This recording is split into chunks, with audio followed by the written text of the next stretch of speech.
यात्रीगण कृपया ध्यान दें। दरअसल रेलवे ने नया नियम लागू कर दिया है और नियम सुनकर आप हौचक बौचक और रेलवे को दो चार बात सुना ही दोगे। बहुत सारे लोग सुनाएंगे, लेकिन बहुत सारे लोग इसकी वाहवाही भी कर सकते हैं।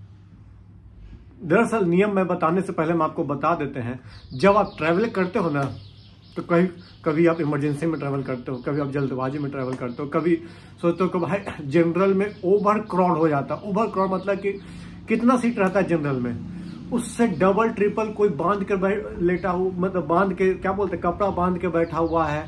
5 सीट की जगह 6 सीट पे लोग बैठे हुए, नीचे पूरा क्राउड भरा हुआ है। ऊपर जो बैठने वाला है, ऊपर 5 लोग की जगह 6 लोग, जहां पे सामान रखने वाला है वहां पे भी लोग बैठकर या किसी तरह एडजस्ट होकर जाते हैं अपने घर की ओर या जहां भी जाना होता है। लेकिन ये रेलवे वाला न्यू फरमाइश लेके आ गया है, वो हम बताएंगे तो आप लोग गुस्सा जाइएगा।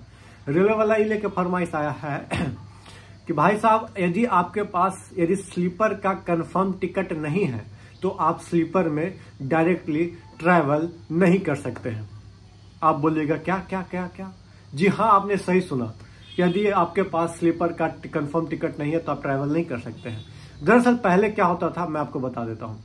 दरअसल पहले ये था कि मेरे पास यदि ऑनलाइन मैंने टिकट कटवाया और चार्ट प्रिपेयर 4 घंटे पहले होता है, यदि उस पर कंफर्म टिकट हो जाता है तो ठीक है, मैं ट्रैवल कर लूंगा, जो भी सीट नंबर, जो भी बर्थ नंबर मेरे को मिलेगा। लेकिन यदि मेरा कथी नहीं कंफर्म हो पाता, टिकट कंफर्म नहीं हो पाता है, तो होता क्या था कि वो टिकट को वैलिड नहीं माना जाता था, वो कैंसिल हो जाता था और ऑटोमेटिक पैसा आपको रिफंड मिल जाता था 24 घंटे 48 घंटे के अंदर। चलिए, वो तो बात हो गया कि भाई कंफर्म नहीं हो तो आपका टिकट कैंसिल, वैलिड नहीं होगा। लेकिन जब हम काउंटर से जाकर रिजर्वेशन करवाते थे वेटिंग लिस्ट का, तो क्या होता था कि भाई साहब, आपका कंफर्म हो ना हो, आप ट्रैवल कर सकते थे। आप जाकर नीचे बैठाकर, बाहर में बैठकर, गेट के पास बैठकर या कहीं भी मतलब बैठकर आप ट्रैवल कर सकते थे इजी वे में, कोई दिक्कत नहीं था। लेकिन कुछ लोग क्या करते थे, जिनको स्लीपर कंफर्म सीट मिला हुआ था, उनके पास बैठते थे, तो उन्होंने शिकायत किया कि भाई बैठते हैं, हमको जो मेरा जो कंफर्म सीट है हमको दिक्कत हो जाता है। और ये क्या बोलते हैं कि शिकायत के बाद रेलवे ने ये घोषणा कर दी कि बिना कंफर्म टिकट के आप स्लीपर में घुस ही नहीं सकते हो, और घुस गए तो चालान इतना कि आपको समझ में नहीं आएगा, और ऊपर से आपको उठाकर जनरल के डिब्बे में डाल दिया जाएगा।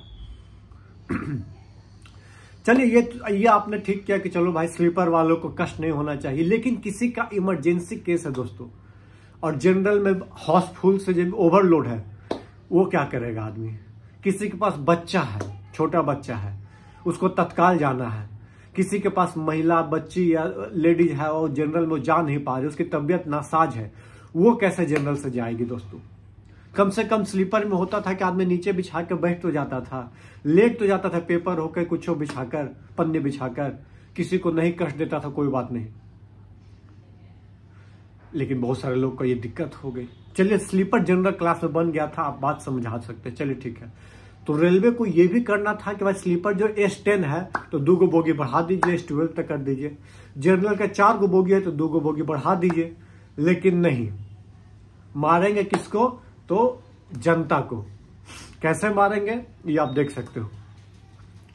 दरअसल रेल मंत्री को समझना चाहिए कि भाई साहब, जनरल में कितना सीट होता है, ओवरलोड होकर एक तो सही जाता है। कितना आप 5 किलो अनाज पे कितना लोगों को डिपेंड करके रखे हो, उसके बाद आप बोलते हो कि स्लीपर से जाए, और बहुत लोग स्लीपर का टिकट कटा के उसका वेटिंग में आ जाता है या दिस दैट में आता है, तो उसको उठा के जनरल में डाल दोगे। ये कहां तक नियम सही है?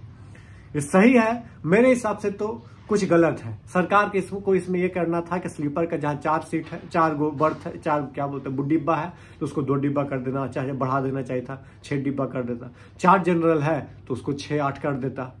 जनरल बोगी को बढ़ाइए साहब, क्योंकि गर्मी में, ये बरसात में इस लोग मतलब कीड़ों मकोड़ों की तरह जाकर ट्रेवल कर रहे थे लंबा दूरी। तो ये आपको समझना होगा। आप रेलवे का विकास, वंदे भारत और दिस दैट ला रहे हो, बहुत अच्छा कर रहे हो, लेकिन आपका बहुत ज्यादा सेक्शन जो है, गरीब जो है, वो जनरल क्लास में जाकर ट्रेवल करता है। उसकी सुनवाई कौन करेगा? आपको करना तो पड़ेगा। नहीं कीजिएगा तो जो 240 पे आए हैं 200 सीट पे आने में आपको देरी नहीं होगा, तुरंत भर में गिर जाएगा भाई, क्योंकि जनरल वाले लोग को बहुत परेशानियां होने जा रही है। वो जिस दिन ये समझ जाएंगे उस दिन समझ जाइए आपका आने वाला 3 राज्य का चुनाव का रिजल्ट आपको समझा देगा। आने वाला लोकसभा चुनाव जो 29 में है वो आपको पता चल जाएगा कैसा क्या होने जा रहा है। रेलवे यात्री को आपको ध्यान देना होगा। वो आप हाई क्लास का तो बहुत ध्यान दे रहे हो, बहुत अच्छा, लेकिन हाई क्लास चलने वाले कितने? आप खुद बोलते हो 80 करोड़ को हम 5 किलो अनाज पर निर्भर करा के रखे हैं, तो बताइए 80 करोड़ जो ट्रेवल करता है आपको जनरल क्लास स्लीपर क्लास से, उसका स्थिति कितना खराब होगा, उसको आपने कितना दयनीय बना के रख दिया है। आप ये समझो, वंदे भारत से कितने लोग ट्रेवल करते हैं ये ना बताओ। गरीब रथ हो चाहे वो राजधानी हो, कितने लोग ट्रेवल करते हैं? वो middle class, high middle class, class ए का लोग जाते होंगे, लोअर मिडिल क्लास या क्या बोलते हैं एकदम बेसिक लेवल वाले लोग, लेबर क्लास के लोग हैं, उन लोग गरीब आदमी है, वो कहाँ से जाएंगे? तो उनको ध्यान रखना होगा। 80 करोड़ लोग जनता उस कैटेगरी में आते हैं। चलिए, वीडियो पसंद आया है, चैनल पर पहले यदि इन्फॉर्मेटिव लगी हो तो चैनल को लाइक शेयर सब्सक्राइब जरूर कर लीजिएगा। वीडियो को खूब सारा फैला दीजिए कि यात्रा करने के पहले ये वीडियो जरूर देख लें लोग, कि समझ जाए, नहीं तो फाइन उनको लगेगा तो कहेगा कि आदमी बताया नहीं था, इसलिए मैंने आपको इन्फॉर्म कर दिया। धन्यवाद। जय हिंद, जय भारत दोस्तों।